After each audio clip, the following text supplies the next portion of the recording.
Today we're going to look at the 1934 Welta Perfekta. It's a medium format TLR with a really unique feature. It folds.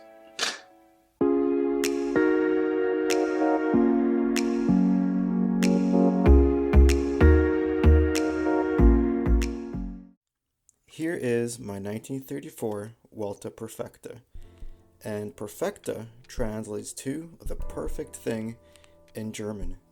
So for somebody designing this camera, when they combined a TLR with a folding camera, they figured it would be the perfect camera. Now this is a camera that I've been really interested in for quite some time because it is so unique, but finding these in good working condition is pretty hard. So I got lucky with this one, and I wanted to make a video on it because there isn't that much information about this camera on YouTube, let alone a good detailed video that really shows the details and goes over the features of this camera. Alright, so first what I want to do is share some of the history behind this camera, and then I'll go over the camera and explain some of the features. The Perfekta was made between 1934 and 1939 by Welta, and Welta was considered one of the top 3 camera manufacturers in Germany at the time, along with Zeiss Ikon and Voigtlander.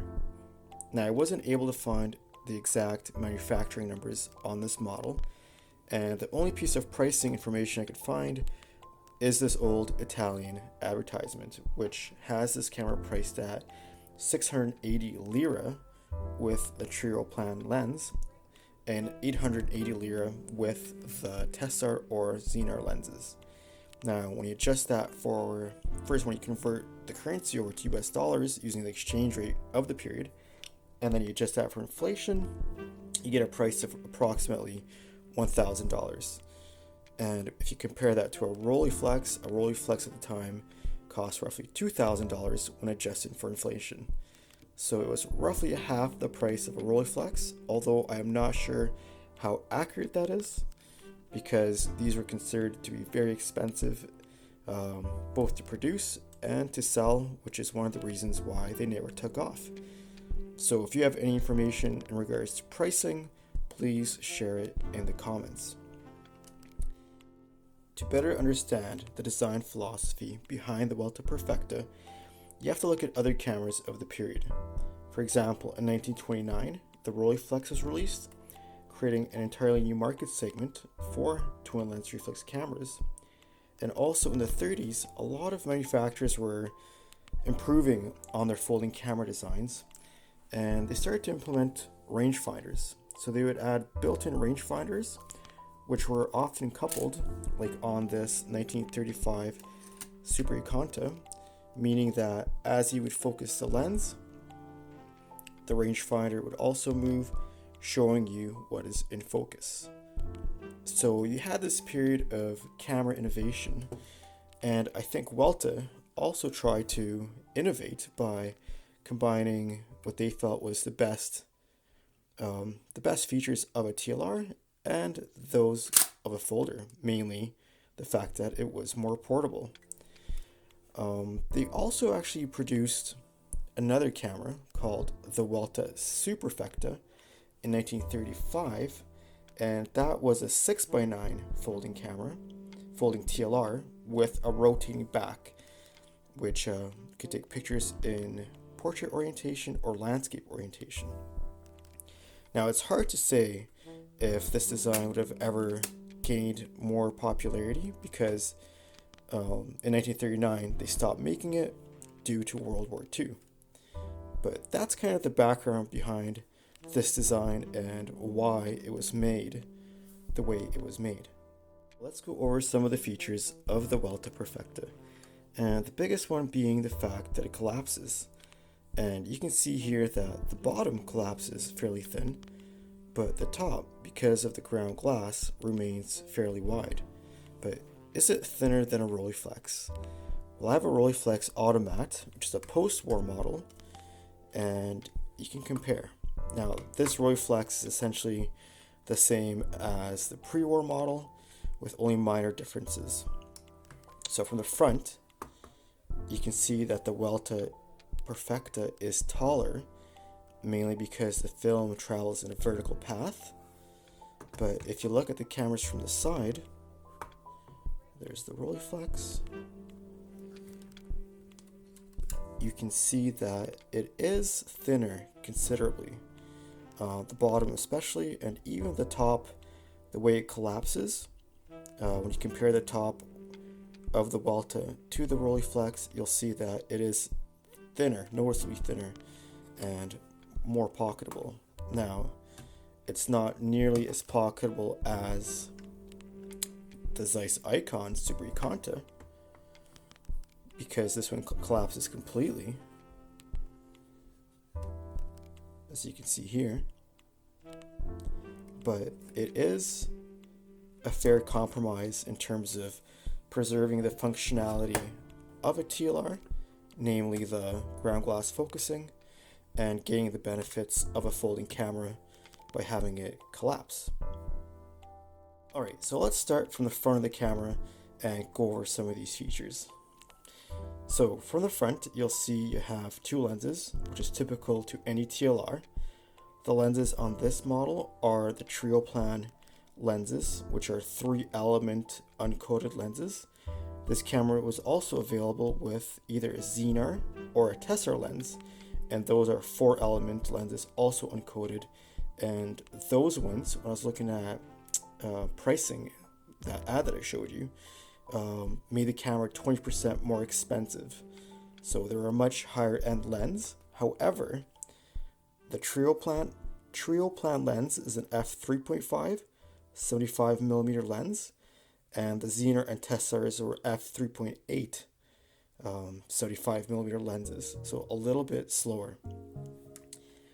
The shutter fitted on this camera is again the lowest, or the low end shutter option, and it was a Compor shutter with shutter speeds up to 1/300th of a second down to 1 second, and you also have bulb and T mode. And again, this camera was available with a Compor rapid shutter with shutter speeds up to 1/400th of a second. So to set your aperture, you just do it by rotating the front ring on the camera. Change your shutter speeds by rotating this ring. To cock the shutter, it's this lever here. To fire your shutter, it's the shutter lever. This is your focus lever.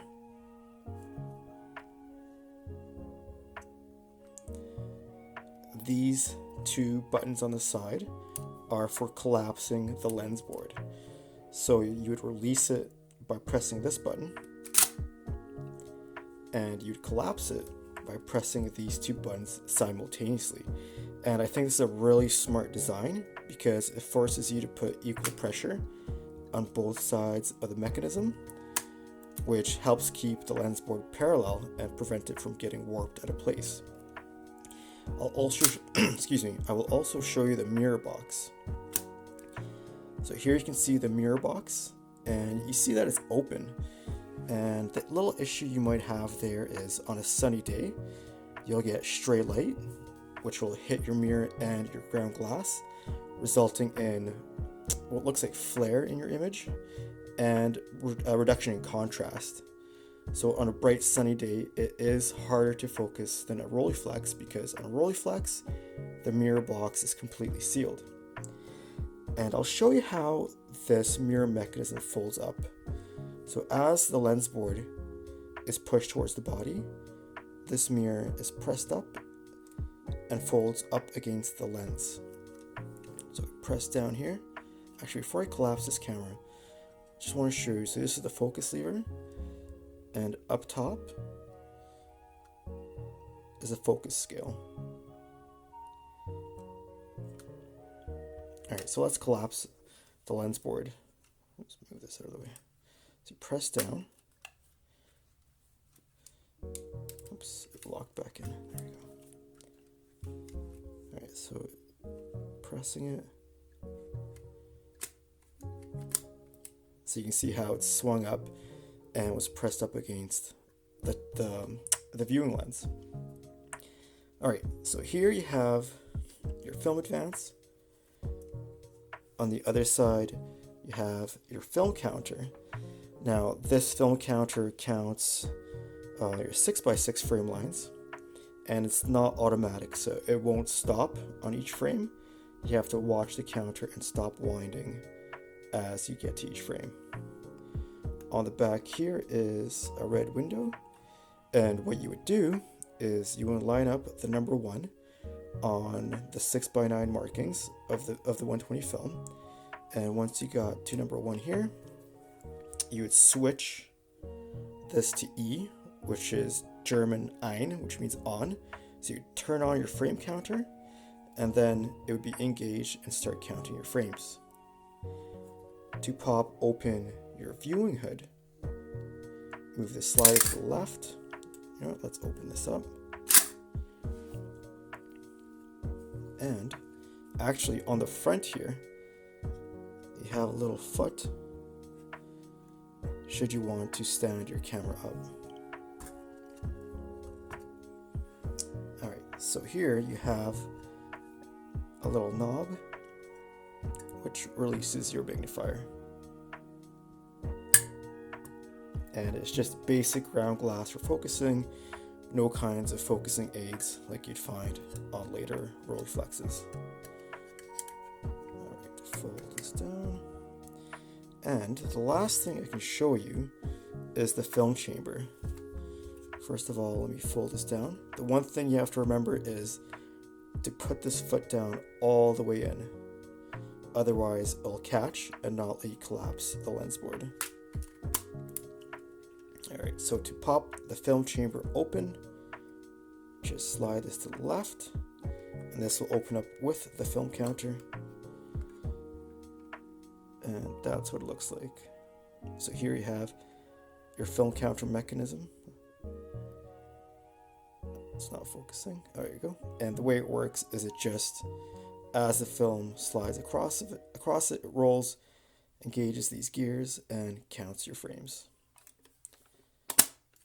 Alright, so that is the Welta Perfekta from 1934. Alright, so I hope you enjoyed that little video on the Welta Perfekta. If you have any questions, just ask in the comments. I'll do my best to answer. I will be making another video on this camera in the near future where I take it out and go shoot. And on that video, I will share some of the photos I've taken with this camera, just so you can see how this lens renders images. And that's about it. So if you like this video, please leave a like. If you like old cameras and film photography in general, consider subscribing. And share this video if you think somebody else would like to know about this camera.